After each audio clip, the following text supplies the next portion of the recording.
রাতের খাবারে বানাচ্ছি ঘুগনি। দেখো কদিন থেকে আমার মানে এত কাজের চাপ ছিল বন্ধুরা, তো কদিন থেকে ভাত খেয়ে খেয়ে না এমনিতে মোটা আর একটু মোটা হয়ে গেছি, নিজেই বুঝতে পারছি একটু কষ্ট হচ্ছে। তাই এখন থেকে ভাবছি রাতে ভাত খাওয়াটা টোটাল বন্ধ করে দিব, হালকা পাতলা কিছু খাবো।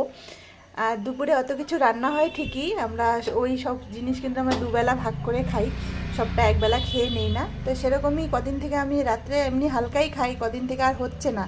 কাজ থেকে উঠতে উঠতে 10:30 11টা বেজে যেত, উঠেই যা থাকতো দুজনে মিলে খেয়ে নিতাম। তাই শরীরটা নিজেই বুঝতে পারছি, শরীরে এনার্জি কমে যাচ্ছে। তাই আজকে ভাবলাম রাত্রে একটু মটরের সবজি আর একটু মুড়ি খাবো। রুটি করব ভেবেছিলাম, আবার ভাবলাম না রুটি করব না, একটু মটরের সবজি আর মুড়ি খাই। তো চলো সবজিটা বানিয়ে ফেলি। আমরা ছোটোর থেকে বড় হয়েছি, দেখতাম মুড়ি আমরা সবসময় কীরকমভাবে খেতাম, হয়তো একটু মাখিয়েছি, সবাই অল্প অল্প করে খেলাম এরকম। কিন্তু আমি যে আমার শ্বশুর বাড়িতে দেখি মেন খাবারের মতন মুড়িটাই খাওয়া হয়, সেটা আলু ভাজা দিয়ে হোক বা শসা পেঁয়াজকে চাট করে হোক বা ঘুগনি দিয়ে হোক, মোটমাট পেট ভরে এক জাম মুড়িটাই খাওয়া হয়, যেটা আমরা কোনোদিনও খাইনি। আমরা মুড়ি খেতাম সবসময় সব কিছু দিয়ে, মুড়ি মাখানোর মতন মাখিয়ে বাটিতে করে সবাই অল্প অল্প নিয়ে খেতাম। তো এখানে দেখি মুড়িটা মেন, সকালেও মুড়ি খাওয়া হয়, রাত্রেও আছে অনেকে মুড়ি খায়। আর কদিন থেকে কাজের পর থেকে আর শরীরটা এখন একদমই ভালো লাগছে না, মানে বেশি কাজ করে ফেলেছি, এখন যেন মনে হচ্ছে কি দুর্বল। জানি না আবার কবে থেকে কাজ আনবো। তো এখন ইচ্ছে নেই, কাজ একটা ঘরে পড়ে আছে, সেটা করার আমার কোনো ইচ্ছে নেই।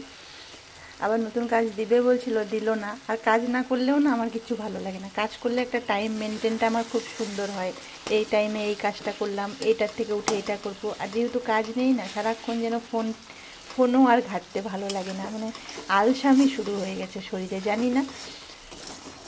তো এই তো ঘুগনিটা কষাচ্ছি, আমি একদম খুব হালকা মশলা দিয়ে ঘুগনিটা করব, কেননা ঘুগনিটা সিদ্ধ করেছি তো গলে গেছে আর কিছু মটর, তাই এমনিতেই মোটা মোটা হয়ে যাবে, তাই হালকা একটু মশলা দিয়েছি, দিয়ে করছি।